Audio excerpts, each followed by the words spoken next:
माननीय सभापति महोदय, आज इस पुराने वक्त की आखिरी रात में खड़े होकर इस नए वक्त के आगाज की नई सुबह के दिन मैं प्रधानमंत्री श्री नरेंद्र मोदी जी, हमारे अल्पसंख्यक मामलों के मंत्री किरण रिजिजू जी का मैं बहुत इस्तकबाल करता हूं। जब वक्त के ऊपर हम बात कर रहे हैं, वक्त की रुखसती का वक्त आ गया है और नई वक्त की नई सुबह होने का वक्त आ गया है। अगर हमें इस पे बात करनी है तो मुझे चार दृष्टि से बात करनी पड़ेगी। एक, इस बिल के तकनीकी प्रावधान जिस पे बहुत सारे लोग बहुत कुछ बोल चुके हैं।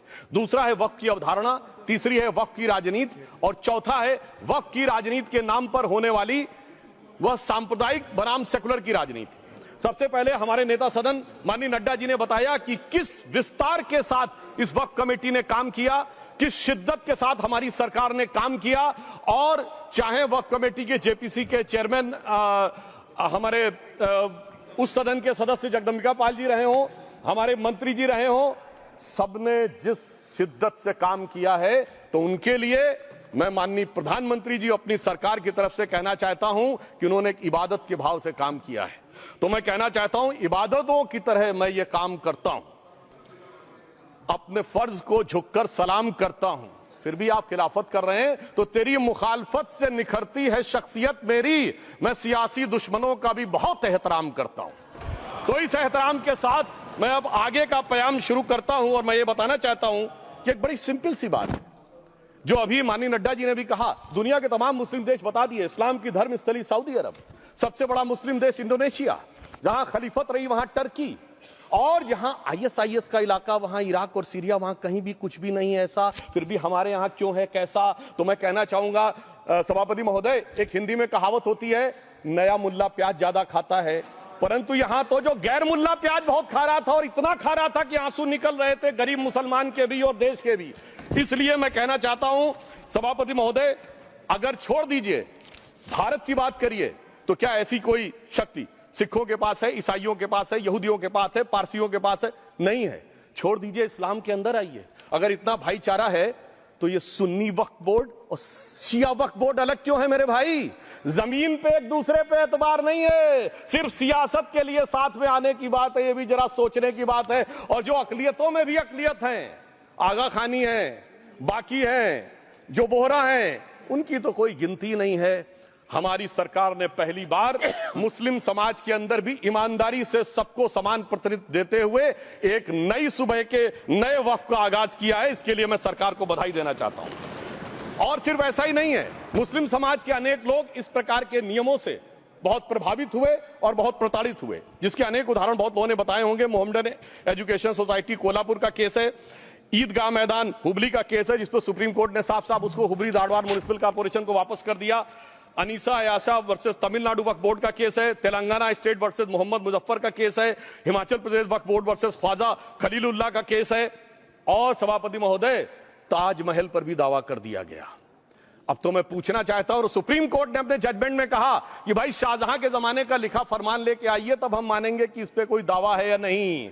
आप सोचिए कि अगर ये वक्त का कानून इसी ढंग से चला होता तो क्या होता। अभी हमारे जॉन ब्रिटास जी और मनोज झा जी ने बहुत सारी बातें बोली थी। एक प्यास की बात बोली थी उन्होंने, उड़ीसा के ग्राहम स्टोन्स का जिक्र किया था, तो उसमें तो कांग्रेस की सरकार सीबीआई की इंक्वायरी नहीं कर पाई थी। मगर जब ताजमहल का उल्लेख आता है सभापति महोदय, तो एक प्यास मुझे याद आ जाती है। जब शाहजहां जेल में था और दूर से उस ताजमहल को देखता था और उसे सिर्फ एक सुराही पानी मिलता था और उसने औरंगजेब से कहा एक सुराही पानी और भिजवा दो, तो जानते उसने मना कर दिया। तो दुखी होकर शाहजहां ने फारसी में लिखा, ए पिसर तू अजब मुसलमानी, जे पिदरे जिंदा आप तरसानी, आफरीन हिंदुआन सदबार, जे देहंद पिदरावा मुर्दा देवम आप। मतलब तू कैसा मुसलमान है जो जिंदा बाप को पानी के लिए तरसा रहा है? तुझसे तो आफरीन 100 बार उन हिंदुओं को है जो पितृपक्ष में मरे हुए बाप को भी पानी देते हैं। और सभापति महोदय, मैं बताना चाहता हूं कि ये हमने ईमानदारी से मुस्लिम समाज के कल्याण के लिए बात की है, क्योंकि एक तरफ खड़ा हुआ है ईमानदार मुसलमान जो शराफत के साथ ईमान को गले से लगाए हुए हैं, और दूसरी तरफ कुछ चंद सरमाएदार हैं जो उस अमानत में खयानत करके शरारत के साथ उसके झंडा बरदार बनना चाहते हैं। तो ये मुकाबला किसके बीच में है? ये शराफत अली और शरारत खान के बीच में मुकाबला है। हमारी सरकार शराफत अली के साथ खड़ी है हमारी गरीब मुस्लिम के साथ खड़ी है। ये गरीबों गुर्बत वाले गुर्बत अली और सरमाएदारे वाले गाजी खान के बीच का इलाका है। मगर मैं कहना चाहता हूं महोदय, एक बात मैं बहुत स्पष्ट रूप से कहना चाहूंगा, इन जरूरतमंद मुसलमानों की लड़ाई के लिए मैं कह सकता हूं कि ये गरीब मुसलमानों के दिल की कसक और कट्टरपंथी वोट के ठेकेदारों के मन की ठसक के बीच में हमारी सरकार ने उस कसक का साथ दिया है, जिसके लिए मैं मानता हूं गरीब और पसमानदा मुसलमान निश्चित रूप से उनका आभारी होगा।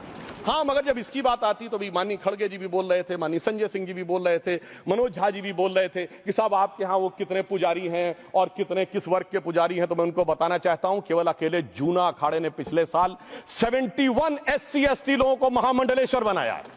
अरे आप तो हमारे सदन में बैठे हुए बाल योगी उमेश नाथ जी नहीं दिखते। वैसे तो कहा जाता है जात ना पूछो साधु की, मगर मैं बताना चाहता हूं विश्व हिंदू परिषद के 50,000 से अधिक पुजारी ट्राइबल्स में जो शेड्यूल कास्ट है जो काम कर रहे हैं। मगर मैं हद अदब से पूछना चाहता हूं, बताइए मुल्ला मौलवी मुफ्ती मुकर्रम बारी हाफिज में से कितने पसमंदा हैं? उसमें कितने जुलाहा अंसारी घोसी बताइए मिरासी कितने हैं? बाकी छोड़िए, पसंदला बोर्ड में है क्या? अरे वक्फ बोर्ड में है क्या? इसीलिए मैं कहता हूं खुद मियां फजीहत दूसरों को नसीहत। अगर ईमानदारी से बात करनी है तो उस पर आगे। मगर मैं एक बात और कहना चाहूंगा कि हमारी जो सरकार ने नाम दिया है, इसको उम्मीद नाम दिया है, और ये उम्मीद है किसके लिए? उस ईमानदार मुसलमान के लिए और देश के हर खासो आम के लिए ये उम्मीद है। मगर सभापति महोदय, कुछ लोग वो हैं जो उम्मा का ख्वाब पाले हुए थे। उम्मा शायद हमारे बहुत से लोग समझते हो ना समझते हो, पूरी एक एंटायर जो इस्लामिक खलीफत और राज होता है उसको उम्मा कहते हैं। उम्मीद वालों को तो उम्मीद की नई रोशनी दिख रही है, उम्मा वालों की उम्मीद पे पानी फिर रहा है। तो ये उम्मीद और उम्मा के बीच का भी मामला है। परंतु मैं ये भी कहना चाहूंगा सभापति महोदय, इसके बाद सिर्फ ऐसा ही नहीं था, प्रॉपर्टीज के ऊपर, तमाम सरकारी प्रॉपर्टीज पे, जिसमें बहुत डिटेल में हमारे साथी लोग गए, मैं डिटेल में नहीं जाना चाहता। भोपाल का विषय है, हैदराबाद का विषय है, मुंबई का है, लखनऊ का है, पटना का है, बहुत प्रकार से है। माननीय लालू प्रसाद यादव जी का विषय जब बताया गया था तो बहुत ज्यादा हमारे मनोज झा जी बोल रहे थे, तो अब मैं उसके डिटेल में नहीं जाना चाहता हूं। सबने वो वीडियो देखा है। बस एक लाइन में उनके लिए कहना चाहूंगा, वो कुछ भी बोल रहे हैं, जिसे कहते हैं बिगड़ी बात बने नहीं, लाख करो किनकोए, रहीमन बिगड़े दूध को मथे न माखन होए। अब जो बोलना था वो बोल चुके, सबके सामने वो आ चुका।